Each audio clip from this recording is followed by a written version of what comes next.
Welcome to the deep dive. Today we're really getting into it, taking a long, structured look at someone truly remarkable in Hollywood. We're talking about Donald Frank Cheadle Jr., an actor known for just incredible versatility, strategic brilliance, and, well, a strong ethical compass. Yeah, and the source material we have is, it's incredibly detailed. We can really trace his whole path, from doing mime shows back in high Well, school. mime shows, right. Yeah, all the way to, well, the massive scale of the Marvel Cinematic Universe. So our mission here isn't just to, list off his movies. No, definitely not. No. We want to unpack how. How does one person manage to get nominated for basically everything?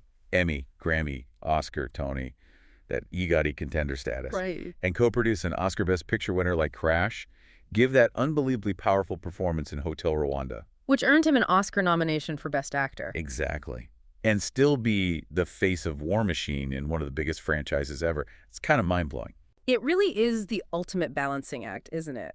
Between that high art, critically acclaimed stuff, and huge commercial success. And we really want to dig into how he pulled it off. Okay, so before we dive deep, let's just lay out the basic facts for you.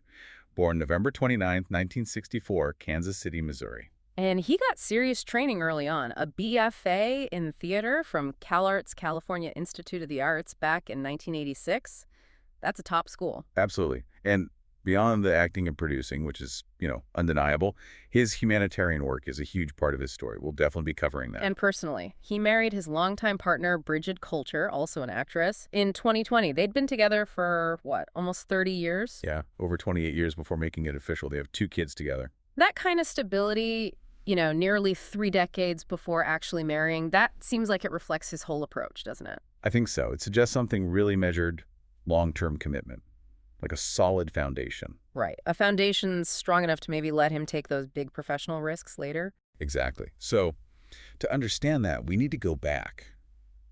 Look at what shaped him early on. Okay, let's unpack those early years because, as you said, our sources really emphasize how much they moved around.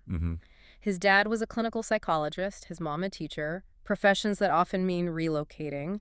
And the family, Don, his sister Cindy, his brother Colin, they moved city to city. That's right. We see him born in Kansas City, then he's at Hartley Elementary in Lincoln, Nebraska for a few years, like 1970 to 74. Okay. And then he ends up graduating high school in Denver, Colorado, East High School, 1982. Wow. That constant moving, you have to think, as a kid, that forces you to develop some serious skills. Oh, absolutely. Yeah. Intense observation skills, right? And you've got to be adaptable. Total. You're the new kid all the time. You learn to read the room fast. You learn new social cues, how to connect with people quickly, all incredibly valuable skills for an actor who needs to transform to become different people, a real chameleon. And his artistic side was already incredibly diverse back then. In Denver, at East High, he wasn't just doing the school play. No, the sources are specific. He was in musicals, straight plays, he played saxophone in the jazz band. Okay. Sang in choirs. And the detail that just jumps out. And mime shows. The mime shows, yeah. It's not something you typically see on the resume of an actor known for such, verbal dexterity and dramatic intensity later on. It seems almost counterintuitive. Well, maybe not. If you think about what mime training involves, it's rigorous physical discipline. It's incredible control over facial expressions, even tiny ones. It's mastering storytelling without words. Ah, okay. I see where you're going. That kind of physical grounding, that nonverbal communication skill, that's exactly what underpins some of his most powerful dramatic work later, where so much is said with just a look or his posture. He learned that early. So he takes all that varied training, the music, the acting, the mime, and heads to CalArts. Graduates in '86 with that BFA in theater. Right. And it seems like he wasn't just, waiting to get discovered by Hollywood. He was deep into the craft of theater itself. He was doing serious stage work, even during college. Yeah, during his CalArts years, the sources mention specific plays, really significant, often political stuff. Athol Fugard's work, like Master Harold, and The Boys, The Island. Also, My Name Could Be Anne. That's heavy material. It is. It's intellectual. It's character-focused. It tells you right away his sights were set on substance, not just, fame. But the screen work came pretty quickly after graduation. He got a SAG card almost right away, right? Yeah, that first credited role was as a burger joint employee in a 1985 comedy, Moving Violations. Huh, okay. Humble beginnings. Got him the union card, though. That was the ticket. And then the professional grind really started. And that early grind, looking at the dates, it's pure late 80s, early 90s TV and film. Totally. 1987, he pops up in the final season of Hill Street Blues. Small role, playing a teenager with learning difficulties. Shows he could handle sensitive stuff early. Same year, he's in Hamburger Hill, the Vietnam film. Mm-hmm. Yeah. And then Colors in 1988 playing Rocket. But yeah, the TV guest spots really show that shape-shifting ability. Like Night Court in 88, playing a 16-year-old who's 23. Exactly. He had that youthful look on screen, which definitely helps an actor, gives you wider casting range for longer. But I think for a lot of people listening, the first time they really remember seeing him, it's got to be The Fresh Prince of Bel-Air in 1990. Oh, absolutely. Ice Tray. Will Smith's friend from Philly? Kind of cool. Maybe a little bit dangerous for Bel-Air. And Hilary Banks' first big love interest. That role needed serious charm and great comedic timing. He nailed it. He really did. And that ability to handle comedy, to hold his own on a hit sitcom stage, it led directly to more regular TV work. Right, because in 92, he lands a main role in that Golden Girls spinoff, The Golden Palace. Yeah, playing Roland Wilson, the hotel manager. Mm-hmm. Young, kind of serious guy trying to wrangle the Golden Girls and Cheech Marin. Quite the setup. And this is where you really see that strategic balancing act starting to form. He's got this lead role in a network comedy spinoff that's a steady gig, right? Yeah, good paycheck, visibility. But at the same time, he wasn't abandoning drama. He also had a recurring role on Picket Fences. Oh, wow, the David E. Kelly Show, critically acclaimed. Exactly. Yeah. Playing District Attorney John Littleton for 3 seasons on that award-winning drama. So think about it. He's working 2 major network shows simultaneously. One comedy, one serious drama. That's smart. Financial security, but also keeps his dramatic chops sharp. It gives him freedom. He doesn't have to take roles later just for the money, that dual path. He established it right from the beginning. Okay, so we've seen the foundation, the hustle, the early versatility. Now we move into the phase where he really breaks through critically. And the role everyone points to is Mouse Alexander in Devil in a Blue Dress, 1995. Mouse. Yeah. That was pivotal. Because it wasn't just, oh, he's good in this. It was a star-making supporting turn. He plays this trigger-happy friend of Denzel Washington's character. Kind of chilling, but also weirdly charismatic. Totally. Menacing and charming all at once. And honestly, he stole scenes right out from under Denzel, who was already a huge star. Critics absolutely went wild for him. This is really the moment Cheadle becomes a critical darling. And not just praised, but awarded. The sources highlight this specifically. He won Best Supporting Actor from 2 really prestigious groups, the LA Film Critics Association and the National Society of Film Critics. And those aren't just popularity awards, that's serious critical recognition. Plus, he got nominations from SAG, the Actors Union, and the NAACP Image Awards. So the signal to the industry was loud and clear. This guy is serious talent. Put him in quality films. And the quality of his projects definitely jumped up right after that. He's in John Singleton's Rosewood in 97. That historical drama. Same year, Volcano, the big disaster movie. Right. And then, also in 97, he joins that incredible ensemble cast in Paul Thomas Anderson's Boogie Nights. Wow. So he's moving between historical drama, blockbuster action, and auteur indie films. Seamlessly. That versatility is just astonishing. And this whole era is really defined by the collaborators he starts working with. The most important one, probably director Steven Soderbergh. Yes. That partnership kicks off with Out of Sight in 1998. Great movie based on the Elmore Leonard novel. Fantastic film. And that Soderbergh connection becomes absolutely key. Soderbergh is known for using this troupe of actors he trusts again and again across totally different kinds of movies. Right, so once you're in that circle, you get access, guaranteed access to interesting, high-profile, critically respected material that worked together again really quickly on Traffic in 2000. Another huge ensemble, multiple Oscar winner. Yep. And much later, they reteamed for the period crime film No Sudden Move in 2021. That trust, built over decades, it allows an actor like Cheadle to take risks, knowing he has this artistic home base with a director who really gets him. And that trust, that Soderbergh connection, it leads him right into one of the slickest, most successful franchises ever, the Ocean's movies. The Ocean's 11 crew, yeah. In 2001, he joins that insane lineup. George Clooney, Brad Pitt, Matt Damon, Andy Garcia, Julia Roberts. And he's Bashir Tarr, the Cockney explosives expert. Bashir Tarr. And, we have to talk about the accent. Yes. And the sources mention this. His Cockney accent in Ocean's 11, it's become kind of legendary for maybe not being entirely accurate. Let's call it memorable, or maybe stylized. It's definitely a choice. And what's fascinating is that Soderbergh, the director, apparently just leaned into it. He didn't try to fix it for the sequels. No. They almost made it a running gag. It became part of Basher's quirky charm in Ocean's 12 and Ocean's 13. That's actually pretty interesting. Why would an actor known for such careful preparation not quite nail an accent? Or was it like a deliberate caricature? He apparently admitted later it was a tough accent to get right and maintain.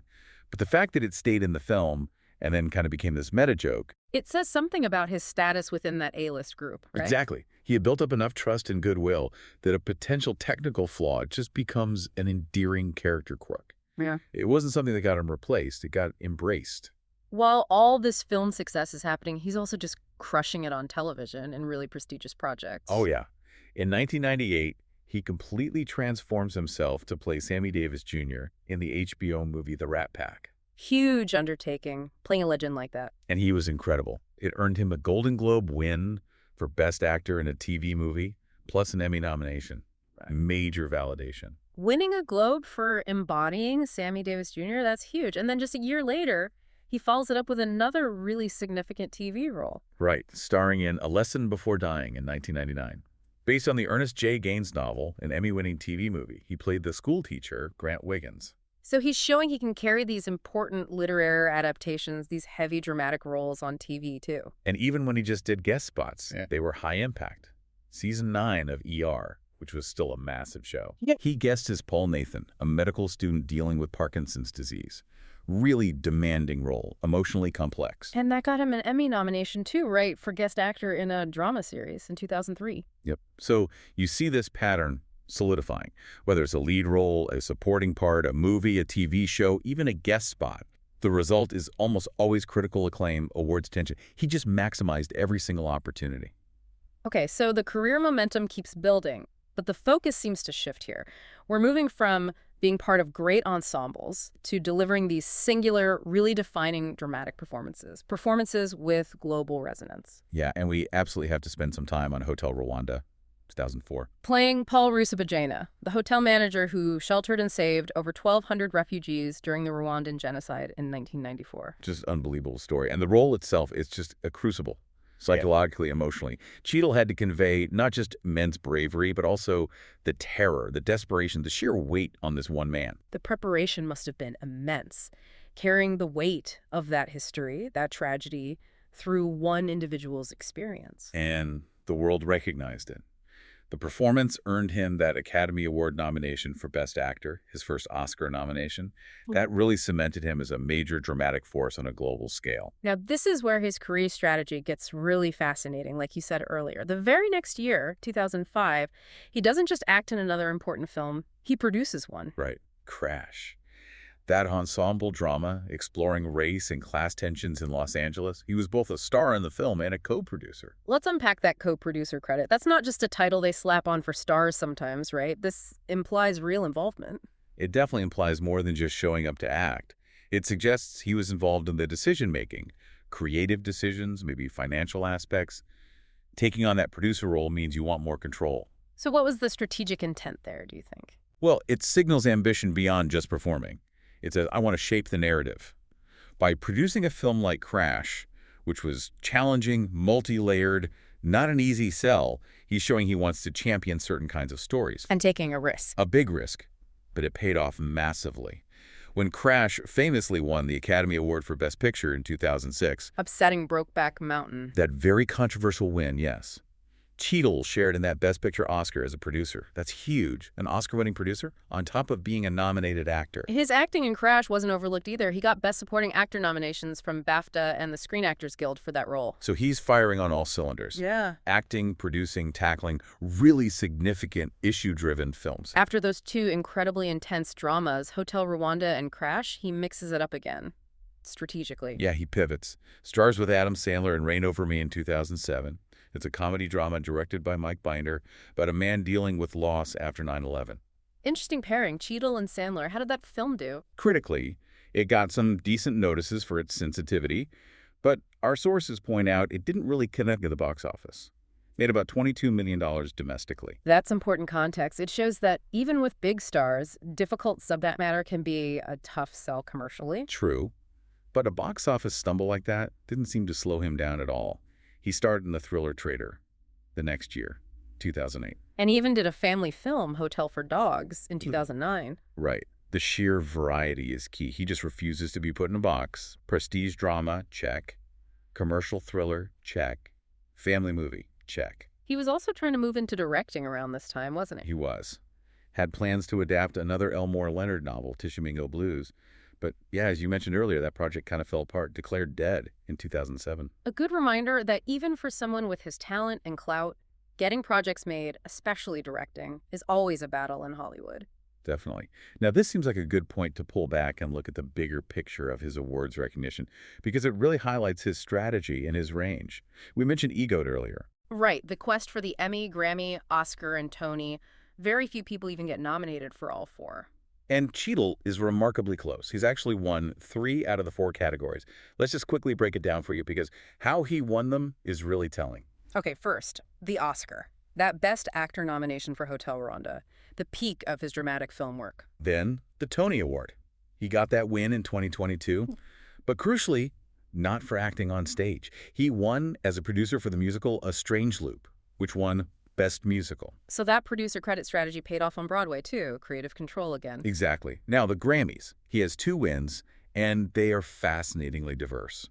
First one, 2016 Best Compilation Soundtrack for Visual Media for Miles Ahead. His passion project about Miles Davis. So he won a Grammy for the music of the film he directed, wrote, produced, and starred in.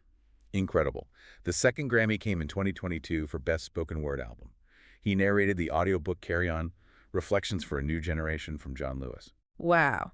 So that win connects directly to his commitment to civil rights and social justice. Even his voice work is tied to these bigger themes. It's amazing. And finally, the Emmys. Television is where he has just been a constant presence, racking up nominations. How many total? 11 Primetime Emmy nominations over the years. Think about The Range, The Rat Pack, A Lesson Before Dying, Things Behind the Sun, that ER guest spot we talked about. Plus his later series work. Right, House of Lies, Black Monday, and even his recent appearance in the Marvel series, The Falcon and the Winter Soldier. Nominations across decades, genres, formats. And don't forget the Golden Globes. He won 2 of those. Right, one for playing Sammy Davis Jr. in The Rat Pack, pure drama, and another one later for his comedy series, House of Lies. So if you take one thing away from this period, it's not just that he's versatile, it's that he achieves excellence, recognized excellence, across almost every medium and genre imaginable. Biography, crime, comedy, franchise. It's systematic excellence. And that perfectly sets the stage for what comes next. Exactly. This sustained excellence, this ability to deliver across the board, it prepared him perfectly for the absolute global spotlight of the Marvel Cinematic Universe. This is the decade he becomes James Rhodey Rhodes' War Machine. And the way he entered the MCU is itself a fascinating story in strategic navigation. He took over the role in Iron Man 2 back in 2010. Replacing Terrence Howard, who had played Rhodey in the first Iron Man. Right. And stepping into an established role like that, especially in a franchise already blowing up, that's tricky. There's a lot of pressure. Oh, I remember the fan discussion, the articles. There was definitely noise around that recasting. He had to make the character his own immediately for an audience that already had an idea of Rhodey. And he did it brilliantly, I think.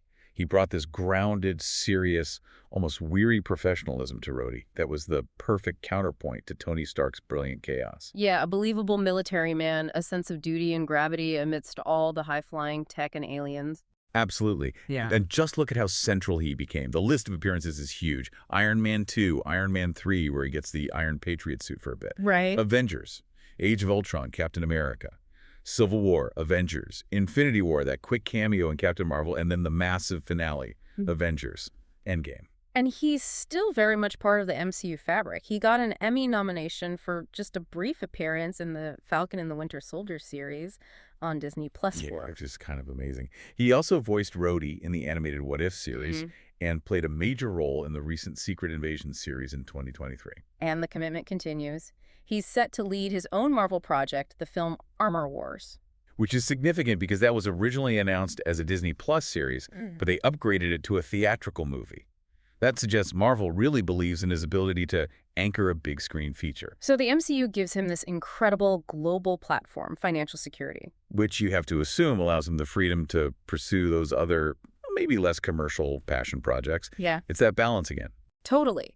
Because while he's literally saving the world in billion-dollar blockbusters, he's also starring in and winning awards for really sharp, complex comedy on premium cable. Right. From 2012 to 2016, he starred as Marty Kyan in House of Lies on Showtime.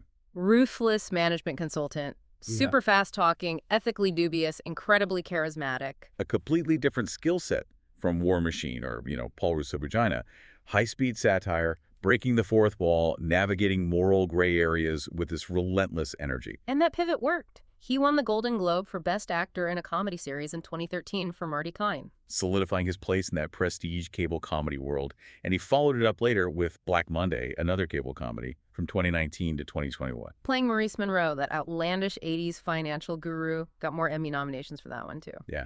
The ability to just shift gears from global tragedy in Hotel Rwanda to, like, Wall Street satire in Black Monday. Yeah. And be totally convincing in both. That's rare air. But throughout this whole massive Marvel comedy TV phase, there was one project bubbling under the surface, the big personal one. Miles Ahead.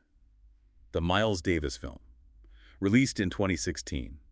And this project really embodies his drive for creative control, for bringing a specific vision to life. Because this wasn't just another acting job. Our sources say he worked on this for a decade. At least. Writing it, getting the funding, producing it, directing it, and starring as Miles Davis.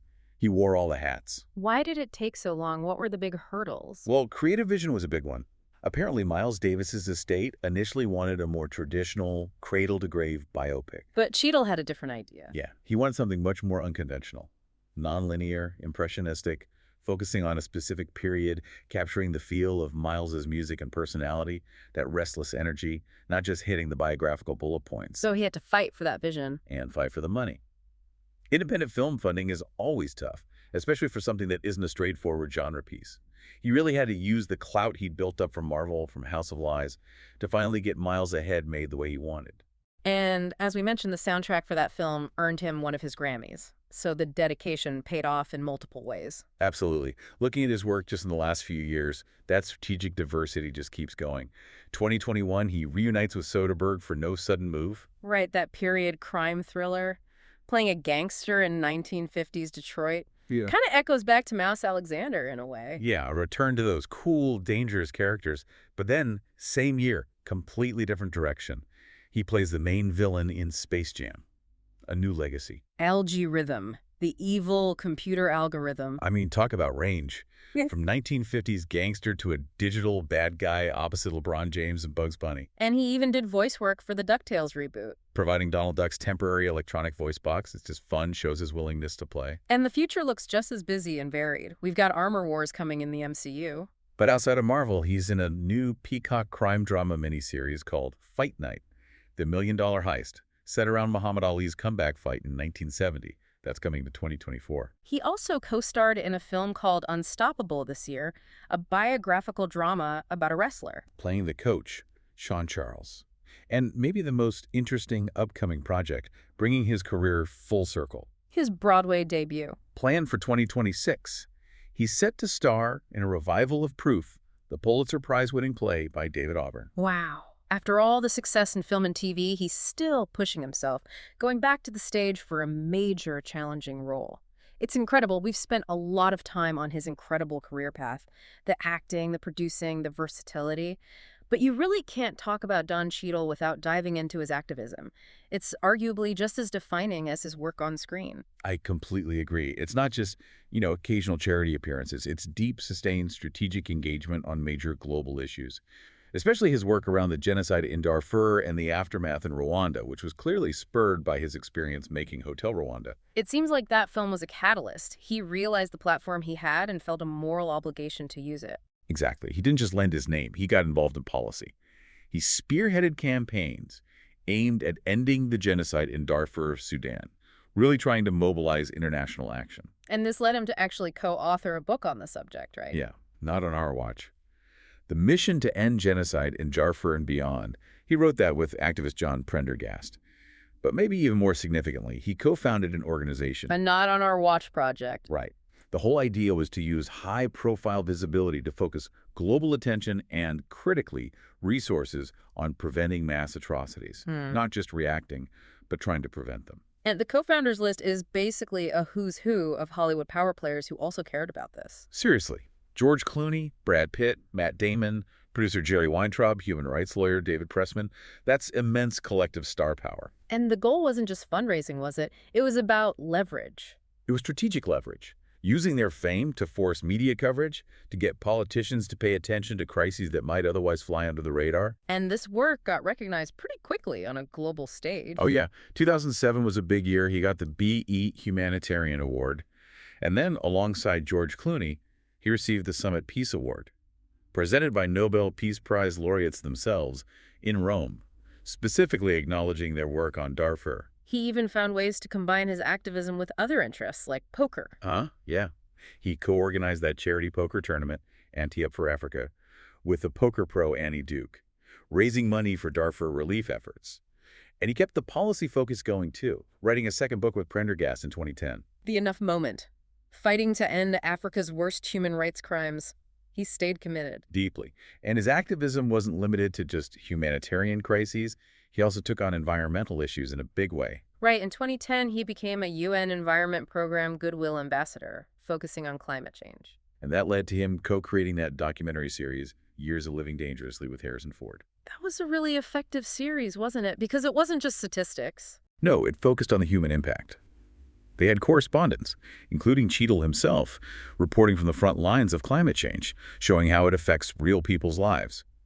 He's also on the advisory board for the Citizens Climate Lobby, still active in policy. And he's shown he's willing to make personal statements, too, like during his Saturday Night Live hosting gig in 2019. Yeah, wearing that T-shirt that said, "Protect Trans Kids," using that huge platform for a very clear, specific message of support. Okay, so beyond the activism, there's some really fascinating personal history that adds another layer to understanding him. His family background was explored in that PBS series, African American Lives 2, back in 2008. And the findings were incredibly complex, historically speaking. It turned out that some of Cheadle's ancestors were actually enslaved by members of the Chickasaw Nation, not by white Southerners. That's a part of American history that isn't widely discussed. Not at all. After the Civil War, the U.S. government required the so-called 5 civilized tribes, which included the Chickasaw, to free the people they had enslaved.